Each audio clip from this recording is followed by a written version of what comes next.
to the Laws of Business Breakthroughs. I'm your host, Blanca, and this is the real host, Bimal Shah, founder of Rajparth Achievers. How are you tonight, Bimal? Great. Awesome. Thank you for having me here. Always love to have you. I told everybody today at the summit, you better get it. You better watch this show and make it a priority because to be in front of you is an amazing opportunity to get wisdom, to get experience. So tonight the topic is how to pre-qualify your prospects so that you are speaking to the right person. So what's the law of business breakthrough on this topic? So, one thing is people have a lot of fear that they feel that if they pre qualify, they ask some questions, they will turn away, they will lose the opportunity to be in front of the prospect. So, they don't ask these pre qualification questions. They feel like I've got the opportunity to talk to someone. Let me just go there, talk to them. They spend the time and then they discover this was not what was intended or they're in front of the wrong people. But pre-qualification is actually more powerful and actually takes the client more closer towards you if you ask the questions in the right way. And if you structure the pre-qualification questionnaire in a way, it's all about them. So you have a ton of pre-qualification questions. You probably can get thousands, literally thousands of questions. If you just scan the QR code, there's so many questionnaires there about every topic. Whether it's finding your dream come true employee, building your dream come true list, finding grants, finding relief, tax credits. So there's all kinds of questionnaires there, and you can go through those questionnaires and understand how I structure the pre-qualification questionnaires for each topic. People fill that out. I get the information that I need to, and then I respond them back, and then we set up a time. So now, once I respond them back with the specifics related to the questionnaire that was put in there, then the topic is very favorable to discuss, and they actually like it. Like I can just tell you, just today, we are closing a deal on the whole annual contract just because of the pre-qualification questionnaire, and we asked all the questions on their business, in different units and what kind of customers they're looking for and all that. And he filled it out. He answered all the questions, pulled out all the choices, filled in additional details because all the questions were about their business. It was not about you. And that's one of the things you want to do when you do pre-qualification questionnaires. I love it. All right, we want to get the right client. So, what about money? Let's call a spade a spade. Everybody wants to know that the lead can afford them. How do we do this diplomatically without offending someone? So here's the thing, and this is very, very simple, very, very easy. So if and I'll we can do a role play right now, so you can see Oh, how simple it is. So now I'm going to ask you two questions. One question you kind of be reluctant to answer when I ask it, and the second question you be love to answer. Okay, and okay. so the first question is, Blanca, how much money do you make? How much money do I make? Yeah. That Would makes you be- me really, really uncomfortable. I can't tell you that. Exactly. You see, so that's a question that everybody will run away from. So when you put that in your pre-qualification, what's your annual income? They would not answer it. Now, I'm going to ask you another question. Blanca, what's the amount of money you spend on your business every year? Oh, great question. Probably about 70,000. Okay, how do you so then now you if you're making 70,000, I already know that somehow if you're running a business, you're making more than that. Exactly. So it's a subliminal way to ask a question without being too overt. Right. For example, people who are financial advisors, they always want they're dreadful. Hey, how much money do you make? And they are hesitant to ask that question because they feel like if they ask that question, people would turn off, and they often just ask, "What's your budget?" Instead, if you just go through and say, "Okay, how much is your mortgage? How much is you spend on this? How much do you spend on this?" People love to talk about where they spend their money. Mm, that's true. That's a really good point. So it's so important, and we have a couple of people watching. If you have a question, thanks for watching Business Breakthroughs. Ask a question because Mamal's advice is priceless. This is your opportunity. So please drop a question in the live stream. I'm waiting for it. I'm watching for it. And I want to have Bimal answer it.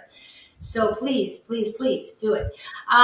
So there's a lot of diplomacy in the conversations that we have.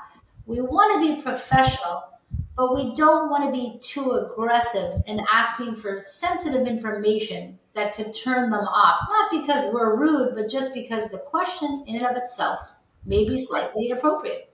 Right. So there's several ways you can ask that. For example, you want to do the selling in the pre-qualification, but you don't want to appear that as if you're, positioning the selling. So the way you can do it is you can ask questions about their customers, which is their ideal customer, who are they chasing? For example, if you're talking about their business. Now, if you're talking about your business, let's just take an example since you're on the show in digital marketing, right? Um, Here's the thing about business that many people make mistake. If you're gonna sell on price, people are gonna buy on price. Meaning Ooh. that if you say that, for example, there was, you send an email, I got a sweet deal on social media, it's Well, I 50. do. I have my sweetheart social media deal, and I'm damn proud of it. But then you're shortchanging yourself, because then you're saying that I'm offering something that was X value and I'm offering a discount, right? Isn't that like a classic sales strategy that you sell the $900 service for less to attract them to the value of the opportunity?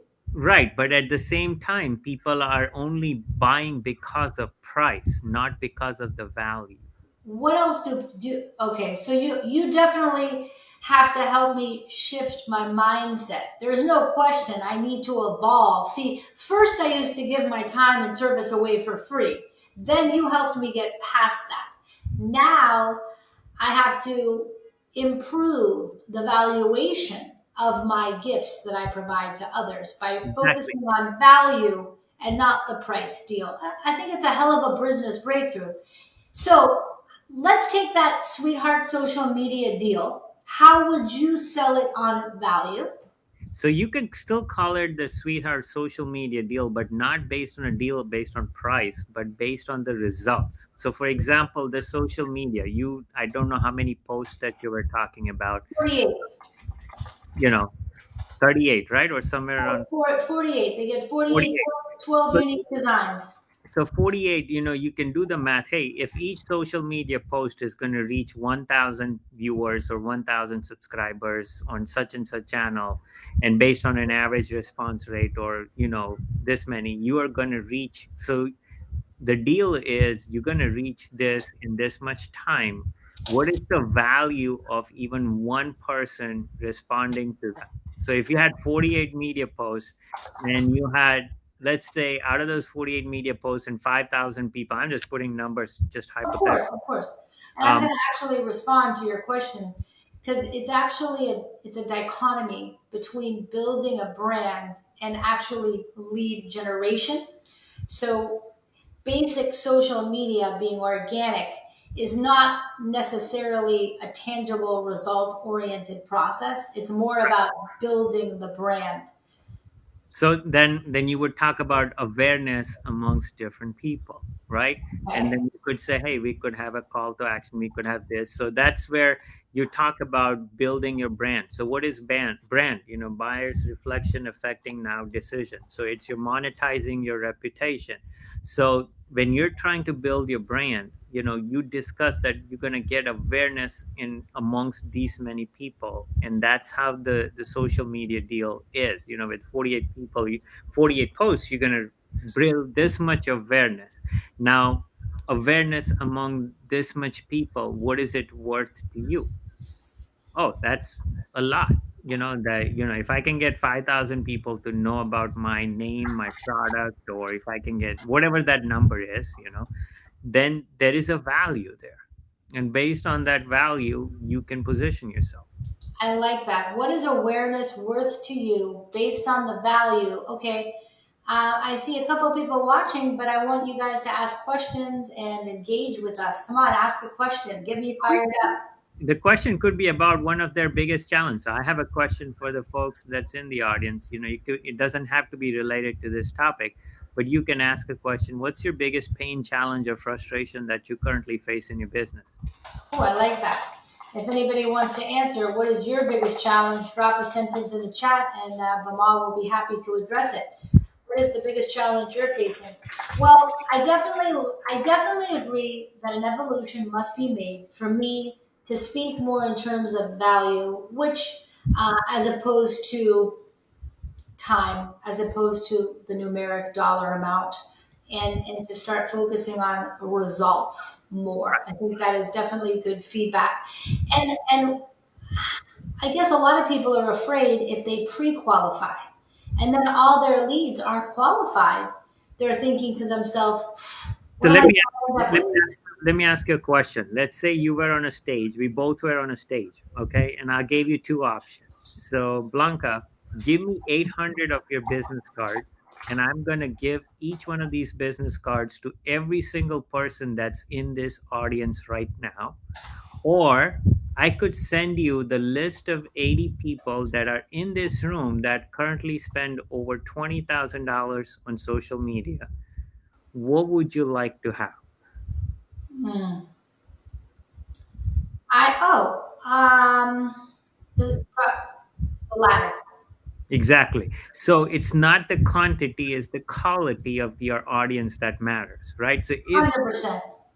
If through pre-qualification, um, you're able to, find out the right people and you're able to build a longer relationship, you would have a much higher sale per customer.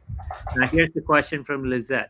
Is the discounted introductory rate good way to build clientele and show them value so that they want to continue your service when you build your business? No. The answer is no, because you don't want to discount and shortchange yourself.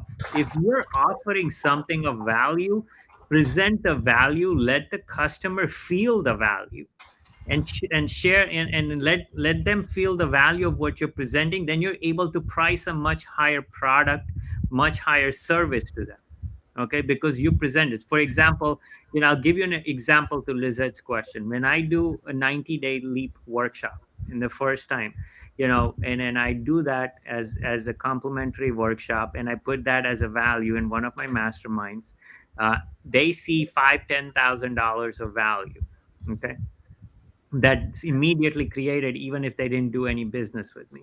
Now once they have seen that value, it is much easier for me to ask that as a commitment on an ongoing basis, on a monthly basis. But if I were to discount, what I offer early on, then the second thing is that you will have to continually discount, because now you have positioned yourself as a person who gives away discounts all the time. So, and they will wait for the discount. No, Blanca, call me when you have a 50% deal. I'll do business back then, not now. Oh, that you have a point there. It's sort of the way that we train our audience, how Exactly. we train, how we, and it also depends on the model that you want to have, right? Right. So do you want, I mean, if Laws of Life dot shop wants to be the affordable marketing solution for our mainstream entrepreneurial clientele, and then we have more boutique custom solutions for clients that have a higher budget that need us more in a longer term situation. But Right. it's very difficult to brand yourself as both. So you have to really make a conscious decision. Now, that goes to my next question, which is, can't you do a hybrid approach So of here's the thing. sell, price, and result? So do a hybrid? No. So when you compete on price, there is only one end result. There's always, always, always someone who's going to be cheaper than you. No question. Oh, And when there is someone else cheaper than, because if you position yourself, if the only thing you have to separate yourself from the rest is price, they're going to call around. Hey, what's your price? What's your price? What's your price? The one that is the cheapest, because the only way you have presented yourself is your price. But if you present yourself differently and unique, and what you do is totally unique that nobody else can do, and you become a pioneer. That's why my whole platform is about becoming a pioneer, because becoming a pioneer, you eliminate competing based on price. And as I said earlier, if you sell on price, people buy you on price, and maybe they don't buy you, but they buy someone else because they're cheaper than you. I think that you've made a pretty eye-opening laws of business breakthrough tonight. And that is where your services and mine actually come together as an integrated business and marketing strategy as we are collaborators. Because the truth is, you do have to make yourself unique. Because Right. if you're not unique, you have nothing. Exactly. And that's where, you never compete on price. So for example, when I offer something of value, I tell someone, I'm going to buy the tickets for you at this price. I don't say it's free. I like that. I'm going to buy the tickets for you at this price. Oh, Nancy Boyd has a question in the audience. Nancy, thank you so much. And Lizette, thank you again for your question. And Nancy says, cheaper doesn't mean nothing unless you bring value. Thank you. Exactly. Absolutely. So no, that's what I've been telling from the beginning of the show. And thank you, Nancy, for confirming that with me and supporting on that. Yes, absolutely. So unless you bring value, cheaper doesn't mean a thing, because all you're showing is that, okay, you don't have the ability to create value. So you're trying to get their business by being cheap. And that's where you don't want to strip off. That's what is being cutting on prices, is basically stripping your business. You really, this is a constant problem of entrepreneurs because they want to acquire the income opportunity, but they're always selling themselves, many of them, short. And it's a constant temptation. It's almost like when I'm playing pickleball and the ball's going out, but I want to hit it because I Right. want that contact. But if the ball's out of bounds, don't go for it. And it's Right. the same thing with clients. If that client's not the right fit client, either they don't appreciate the value, then they may not be the right fit for Right. that. And instead of, putting your value out there, what you want to do is actually create the result. So, here's a question that I would ask, Nancy and Lizette. What's a definitive, deliverable, desirable, measurable, valuable result that you deliver to your clients? And if you hone in on that question and you answer that question, that this is the result that I deliver, then all you have to do is sell that result and the process of getting that result. Then you're different from everybody else. You don't have to structure, your price, because, and then you don't even have to put yourself in a category. For example, I tell my clients, I help you achieve your 3-year business goal in 1 year and do whatever it takes to achieve that. And I have a unique process of getting there through 90-day leaps and weekly sprints, and we do it in 3 different, phases every month.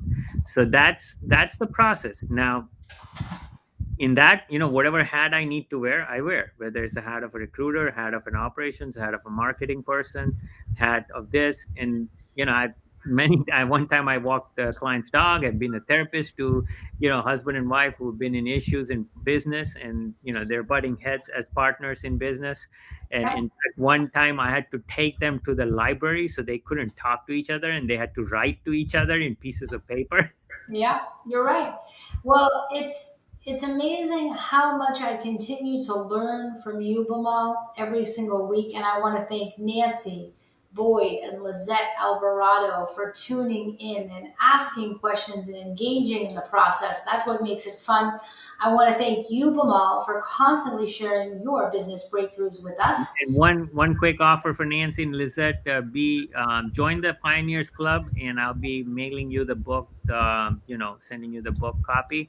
And if you join the Pioneers Club, we meet every month.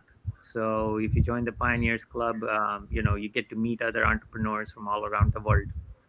All right, so you heard it here. Join the Pioneers Club and get the book mailed to you by Bimal. Everyone, thanks for watching this episode of the Laws of Business Breakthroughs. Join us every Tuesday night at 6 p.m. See you next week, and thank you for watching. Thank you, Blanca. You're welcome.